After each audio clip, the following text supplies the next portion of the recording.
नमस्कार, मैं हूं फिरोज शानी और आप मेरे साथ देख रहे हैं लोक मंत्र।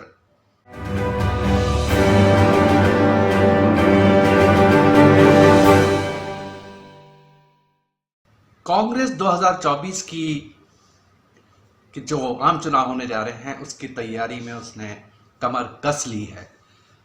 और अभी पिछले दिनों जो विधानसभा चुनाव हुए हैं उसमें हार के बाद एक तरह का एक मंथन चल रहा है और उस मंथन के बाद ये फैसला किया गया कि एक नए सिरे से ये चुनाव लड़ा जाए। हालांकि आपको बता दें कि इस जो अभी चुनाव हुए विधानसभा चुनाव, हालांकि कांग्रेस बुरी तरह हारी, लेकिन इसके बावजूद उसको बीजेपी से कहीं ज़्यादा वोट मिले, लेकिन वो सीटों में कन्वर्ट नहीं हो पाए। तो बहरहाल उन्होंने ये तय किया है कि एक क्राउड फंडिंग शुरू की जाए और जिसका उन्होंने नाम दिया है कि डोनेट फॉर नेशन, मतलब देश के राष्ट्र के लिए आप दान कीजिए। अब सवाल ये उठता है कि इसकी ज़रूरत क्यों पड़ी। आपको बता दूं कि 2021 में नहीं, इसके पहले जब महात्मा गांधी थे उन्होंने भी एक मुहिम शुरू की थी नए राष्ट्र के श्रेष्ठ राष्ट्र के निर्माण के लिए। उन्होंने भी लोगों से चंदा मांगा था ताकि पार्टी को मजबूत किया जाए और बेहतर राष्ट्र बनाया जाए। तो उसी तर्ज पे कांग्रेस ने ये फिर से शुरू किया है। तो सबसे पहला जो सवाल उठता है, आपको ये भी बता दूं कि इसकी शुरुआत कल से होने जा रही, मतलब 18 दिसंबर से इसकी शुरुआत हो रही है। और इसके तहत तमाम जो कांग्रेस के पदाधिकारी हैं, प्रदेश अध्यक्ष और जितने भी पदाधिकारी हैं, उनको कहा गया है कि वो कम से कम 1380 रुपये दान करें। इसके बाद ये जो फंड है आम लोगों के लिए भी उनकी एक वेबसाइट आएगी जिसमें लोग अपनी इच्छा अनुसार दान कर सकते हैं। अब यहाँ पर सवाल ये आता है कि आखिर फंडिंग की ज़रूरत क्यों पड़ी। तो आपको बता दूं मैं कि इवन अगर हम निकाय के जो चुनाव होते हैं, लोकल बॉडी के चुनाव होते हैं, उसमें भी पैसा खर्च होता है। विधानसभा चुनाव में उस पर कहीं और ज़्यादा होता है, लोकसभा में उससे कहीं ज़्यादा होता है। मतलब कुल मिला के ये है कि अगर आपके पास पैसा नहीं है तो चुनाव लड़ना बहुत मुश्किल हो जाता है। और कांग्रेस के सामने बीजेपी जैसी एक ताकतवर पार्टी है जो सत्ता में है और जिसके पास फंड्स की कमी नहीं है, और तमाम जैसा कहा जाता है इस तरह का कि तमाम कॉरपोरेट जगत जो है उनको फंडिंग करता है। तो ऐसे में कांग्रेस के लिए, चूँकि कॉरपोरेट जगत से उनके पास कोई पैसा आ नहीं रहा है, किसी की हिम्मत नहीं पड़ रही कि वो उनको फंडिंग करें। कुछ राजनीतिक दबाव हो सकते हैं, कुछ डर हो सकता है, कुछ भय हो सकता है। तो कांग्रेस ने ये रास्ता अख्तियार किया है कि क्यों ना हम लोगों से बात करें। और इसका एक बहुत बड़ी वजह ये होगी, उनको भी लगता होगा कि उनके जो समर्थक हैं पूरे देश में, अक्रॉस इंडिया, जो उनको वोट देने वाले हैं, अगर वो 1-1, 2-2 रुपये, 5-5 रुपये भी अगर वो दान कर देते हैं, दे देते हैं पार्टी को, तो उनके पास इतना पैसा होगा कि 2024 का चुनाव वो लड़ सके। तो इसकी मूल वजह यह है कि कांग्रेस के पास पैसा इतना है नहीं।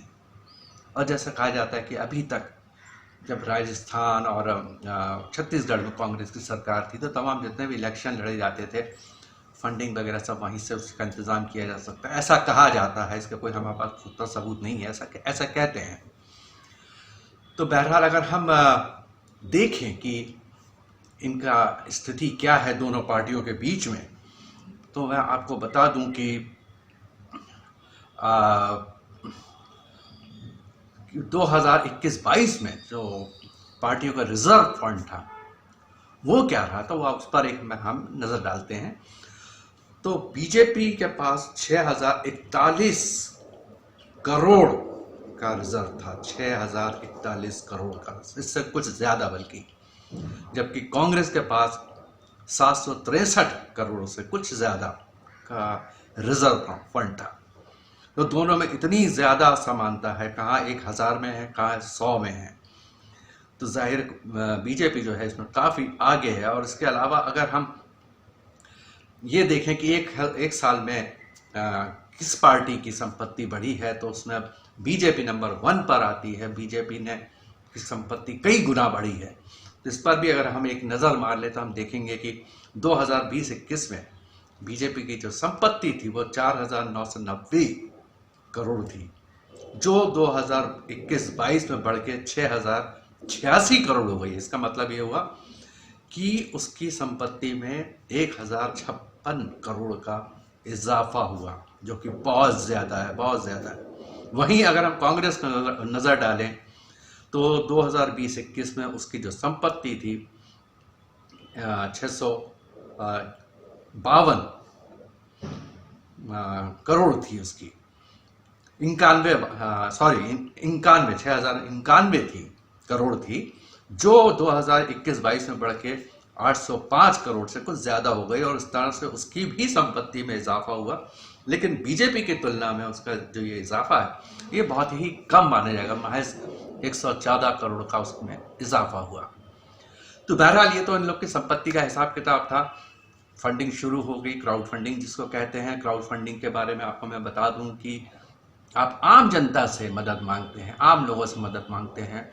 उसमें कोई राशि तय नहीं होती, जिसकी जो मर्जी है वो भले चाहे तो 1 रुपये भी दान कर सकता है। इस तरह से वो क्राउड फंडिंग करके पैसा जुटाते हैं।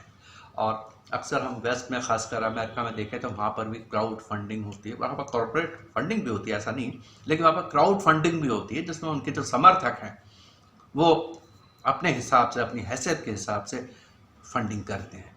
तो जाहिर है कि ये एक क्राइसिस है कांग्रेस के लिए कि 2024 का चुनाव कैसे लड़ा जाए। आपको बता दें कि इंडिया गठबंधन में इस वक्त कांग्रेस एक बहुत प्रमुख पार्टी के रूप में है, और उसको देखते हुए उनके लिए भी बहुत बड़ी जिम्मेदारी है कि वो इसको किस तरह से मैनेज करेंगे, किस तरह से इसको जो इलेक्शन है उसके खर्चों को, इनके खर्चे निकालेंगे। इसको देखते हुए उन्होंने ये बहुत बड़ा कदम उठाया है, और शायद इसके अलावा उनके पास कोई दूसरा चारा है भी नहीं। और हमें देखना पड़ेगा कि इस क्राउड फंडिंग के द्वारा कांग्रेस कितना फंड जमा कर सकती है, क्योंकि अगर कहा जाए, बहुत अगर हल्की भाषा में कहूँ तो जो कांग्रेस है बीजेपी की तुलना में बिल्कुल कंगाली की हालत में है। और ऐसे में 2024 का जो आम चुनाव है, जो कुछ ही महीने बाद होने जा रहा है, उसके लिए बहुत महत्वपूर्ण है कि उसके पास कुछ धन हो, कुछ कोष हो, कुछ फंड्स हो, ताकि वही चुनाव अच्छे से लड़ सके और बीजेपी को टक्कर दे सके। फिलहाल के लिए इतना ही। हमारे चैनल को आप लाइक कीजिए, सब्सक्राइब कीजिए। अगली बार हम फिर एक नए विषय के साथ आपके सामने हाजिर होंगे। फिलहाल के लिए इतना ही। धन्यवाद।